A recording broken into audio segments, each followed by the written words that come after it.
Hello hi नमस्कार समस्त को मधुस्मिता रोषे आपण मानक पुणी थे स्वागत। प्रथमे कहतु यही गरम आपण मैंने केमिति अछंती। आशा करुच्ची समस्ते भलरे सुस्थरे थिबे। आउ दयाकोरी पानी पीवा को जमा भी भूलिबेनी। कथा तो आमर चालू रहिबो। चालंतु आज आम ओडिशार सेई प्रसिद्ध मिठा आउ आम समस्तंकर अत्यंत प्रिय सेई छेनापोड़ को बनैबा। तापाई मु एठी 2 लिटर क्षीर नेइची काहीकि ना मो पुओ कहिची माँ मोर एइटा फेवरेट मिठा सेथिपाई तुमे टिके अधिका करिवो। छेना छिंडेइबा पाई मु एठी भिनेगार नेइची 2 लिटर क्षीरर छेना छिंडेइबा पाई मु एठी 4 ठिपी भिनेगार सह 4 ठिपी पानी नेइची। भिनेगार रे पानी मिसेइले छेनाटी सॉफ्ट होइथाय। क्षीर रे फुट आसिले ही भिनेगार को अल्प अल्प दे चामच रे घांटुथिबा। देखंतु केते बढ़िया हमर छेना छिंडी गला। एबे ताकू गोटे कपड़ा किंबा छांकुणी रे छांकी दबा। देखंतु एमिति हल्का हल्का प्रेस करी छेनारू पानीटी को पूरा न सुखेई ओदा ओदा रखिबा। आउ सेई छेनारू बाहरी थिबा पानी को गोटे ताटिया रे अल्प टिके रखिदबा जोउटा छेना गुळाइबा समय रे लागिबो। छेना को पूरा ठंडा करिबेनी। गरम थिबा समय रे ही ताकू एमिति खंड खंड करिदेबे। बेसी प्लेन करिबेनी। एबे सेथिरे किछि सुजी को दबा। देखंतु मु एठी 2 बड़ चामच सुजी देइची ओ ता सह 4 बड़ चामच चीनी को देइची।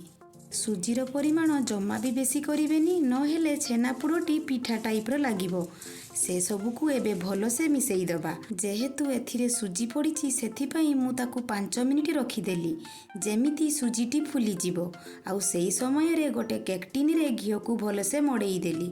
आपणकर सुविधा अनुसार जे कोनोसी पात्र व्यवहार करि पारिबे। मो पाखरे बटर पेपर नथिला सेथिपाई कदली पत्र को देई ता ऊपर आउ टिके घियो मड़ेई रखिदेली। सुजी फुली गला परे काढ़ी रखिथिबा छेना पानी को 2 बड़ चामच देइची और ता सह किछि गुजराती को गुंड करी नेइची। ताकू एथिरे पकेई आपण माने एबे भलो से देखंतु मु एठी अटा चकुटिला परी न चकुटी बास सब जिनिस को भलो से मिसेई दउची जेमिति छेनाटी गुटा गुटा न रुहे। हाथ रे एमिति हल्का हल्का प्रेस करी छेनार गोटे सुंदर और नरम बैटर बनैबा किंतु पूरा प्लेन करिबानी। एबे सेथिरे चा चामच रे 1.5 चामच खाइबा सोडा और ता सह गोटे चामच गुआ घियो को देइची। घियो आपण माने एठी बाद देई पारिबे जदी पसंद नुहे किंतु घियो देले छेनापोड़ार टेस्ट आहुरी भलो होई थाय। छेना पानी देला बेले ध्यान देबे बेसी पानिया करिबेनी। बैटरटी जेमिति आपणकर एमिति रुहे। एबे बैटरटी को कैक्टिन रे देई हाथ रे भलो से समान करि दबा। आउ थोरे 2 थोर एमिति हल्का से टैप टैप करि दबा। कढ़ा को मु एठी 2 रु 3 मिनिट प्री हिट करी देइची। सेथिरे स्टैंड को देई केक टिन को रखी घोड़ाई देली। गैस को मीडियम फ्लेम रे रखी 45 मिनिट अपेक्षा करिबा।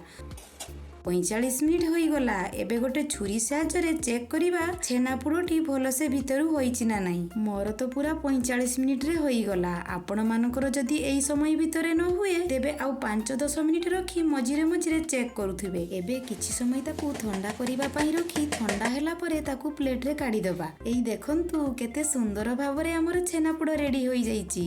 काटिकी भी देखौची भितरटा भी केते भलो से होईची। देखि पारुचंती तो लागुची ना पूरा दुकान स्टाइल छेनापोड़। एबे चालंतु मो पुओ को टेस्ट कराइबा आउ देखिबा से कोन कहूची।